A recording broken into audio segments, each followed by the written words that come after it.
everyone! Welcome back to our channel, and if you're looking for a property and you're still undecided kung gusto mo ba sa Angeles City or sa City of San Fernando, Pampanga, well, this brand new bungalow residential in a sought-after exclusive subdivision in between Angeles City and City of San Fernando, Pampanga is for you. Before we begin, please don't forget to click like, subscribe, and hit the bell button to get more updates on our videos. This is Rosanna, and we're Blueprint Properties, Pampanga.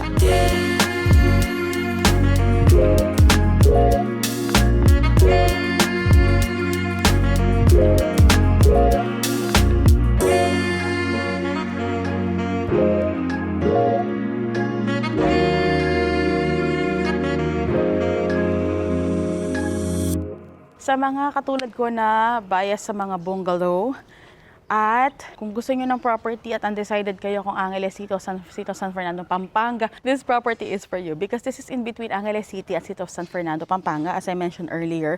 And yung subdivision natin, sought after siya because this is an exclusive subdivision at maganda po yung ating subdivision. Alright, so sa facade po natin, our lot area nga pala is 240 square meters lot area and our floor area is 200 square meters. So, mas mababa po yung ating floor area dahil bungalow po ang ating property. So, kapag 2-story siya, so we'll add 2 stories kaya mas mataas po yung floor area natin. Since this is a bungalow, kaya 200 ang ating floor area at 240 ang ating lot area. In front, you can see you have a landscape. Alam mo, ang luwang nga nung garden niya dito, landscape, simple landscape garden. You can add more plants. But as you can see, yung fence natin, hindi lang siya plain painted. Meron siyang design. And from the outside, makikita mo yung design ng ating property, very modern. Bungalow siya, pero alam mo yun, meron siyang, sa architectural design niya, ang cute-cute. Meron siyang, parang may mga peak, meron mga accent pa rin, hindi lang siya basta plain lang na bungalow. Alright, so this wall, tignan mo naman, ang wall natin, ang fence natin, hindi lang siya nga plain painted. You have materials, both like tiles, meron ka dyan, and you also have LED wall lamp. To my right naman, makikita mo, nandito ang iyong 2-car carport. Yes, this is a bungalow residential, pero 2-car carport po ang inyong parking. Look at your slope. Hindi po sasayad ang inyong kotse dyan, so that is perfect. Fully covered din po ang ating carport. Pasok na tayo. Elevated pa rin. Okay, hindi ko to napakita dun sa ating short video, dun sa reel natin. Hindi ko to napakita, but this is your garden. Pwede ka pang, ang haba pala ng garden. Hindi ko to nakita kanina. This is your garden hanggang dito sa side. So, pwede ka pang mag-add ng mga plants dito. Pwede mo ring pa-change yung pebbles natin if you want to put real grass or yung artificial grass, no, para low maintenance. So, you have plants here. You also have plants here.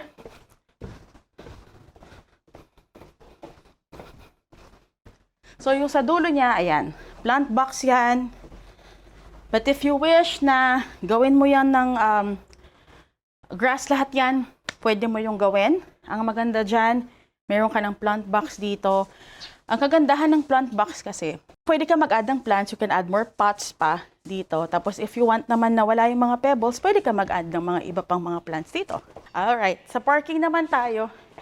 Tignan mo naman siya, spacious yung iyong dadaanan. Your parking, covered, fully covered, 2-car carport.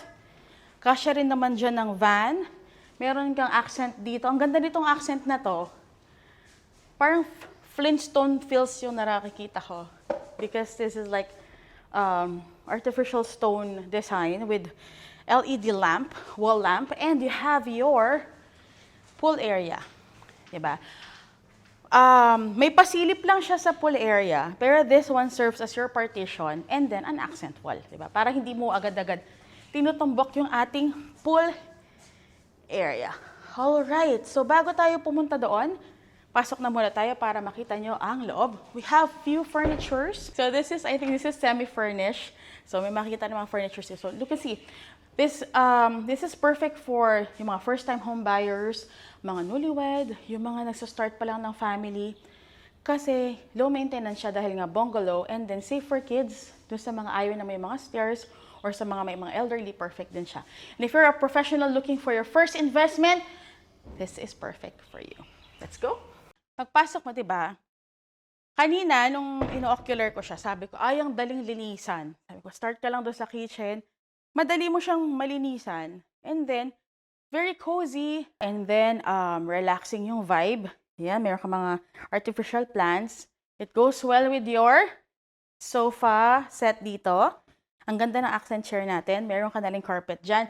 As you can see, lahat sa aking right, this, mga rooms na lahat yan. So, we'll show you that after yung mapakita natin yung buong property. Start tayo sa ating living area. There. Your living area. You can mount your TV here. Meron kang accent wall dito. You have your fluted panels and you have an accent board. So nice. Ito yung socket. Mount your TV here. Actually, kung gusto mo pang maglagay ng like hanging drawers, pwede ka pa na naman maglagay kasi maluwang pa naman dito. You can adjust it. And then, ang capacity ng ating living area, pwede mo pang iusog. Because when you open here, maluwang pa dito sa ating receiving area. Very cute ang ating chandelier, guys. Ang ganda, di ba? And then, few steps. This is your dining area. Your dining area, meron kang view ng pool area. When you open this is your lanay, kanina. Ayan. So, if you want, like if you have a small gathering, dumating yung mga classmates ng anak mo, or may, just a simple get-together, pwede mo tong buksan. And, so pag binuksan mo yan, so this is the extension of your dining area, and that is your lanay going to your pool area. Okay, sara muna natin. You have here your kitchen. Meron ka pang pantry dito. Push release lang yan. You have your pantry. Your refrigerator, this is included. You have a nook here. Pwede ka maglagay ng stool dyan. If you don't want this decoration, pwede mo rin i-change yan. If you want this to be your bar, liquor corner, your bar, pwede rin to. Or yeah, this is your bar, but you can make your breakfast nook. Tapos, pwede rin siya maging coffee area. Coffee corner, di ba? That's nice. Lagay ka ng stool dito, kasya dalawa. Perfect. Kitchen. These are all included. Meron kang jet black color na countertop. You have your drawers. Meron ka rin heat dito. And you also have here, of course. Ayan. Double bowl stainless steel sink.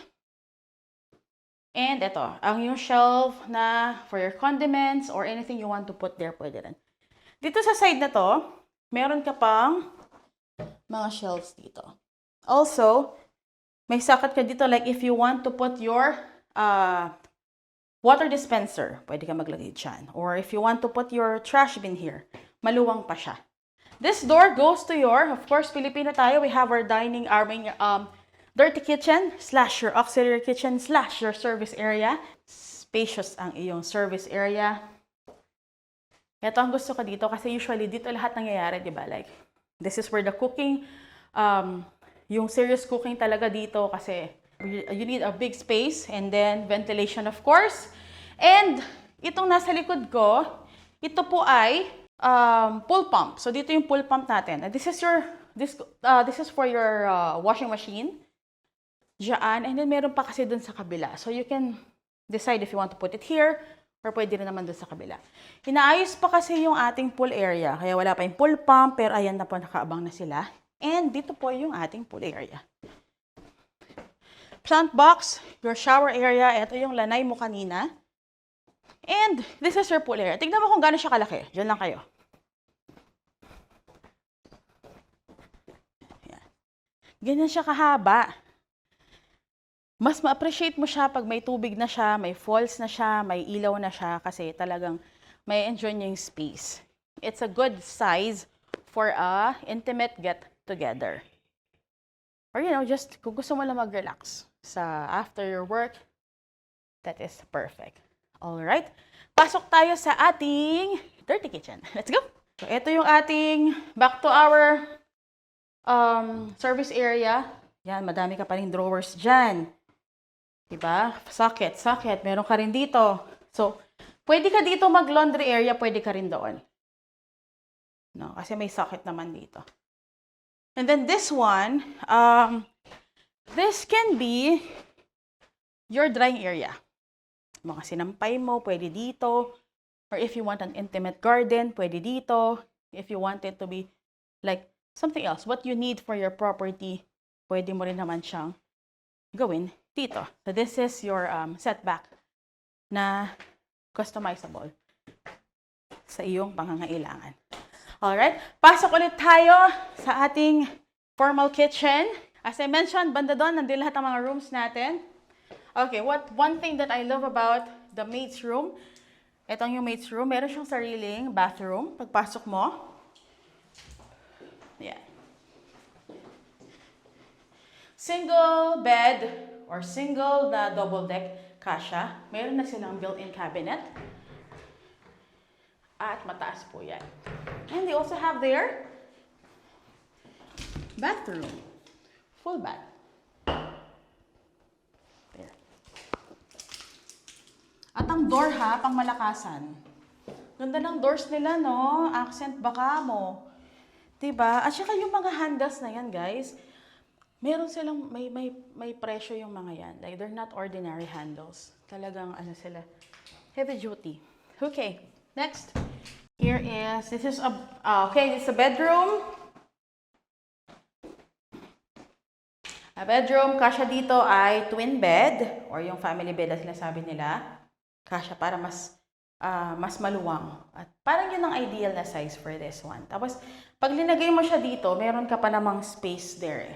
No, so you can put your TV, or you can put your TV there, mount your TV there. Aircon is included, of course. At ang yung built-in cabinet, guys, hindi lang siya built-in cabinet. Look at that. Shelves. Ang ganda, hanggang sa taas siya. May drawers din yan. And of course, you have your vanity area, or this can also be your study area. Ganda, di ba? Okay, next. Ito ang iyong full bath in your common bathroom. There you go.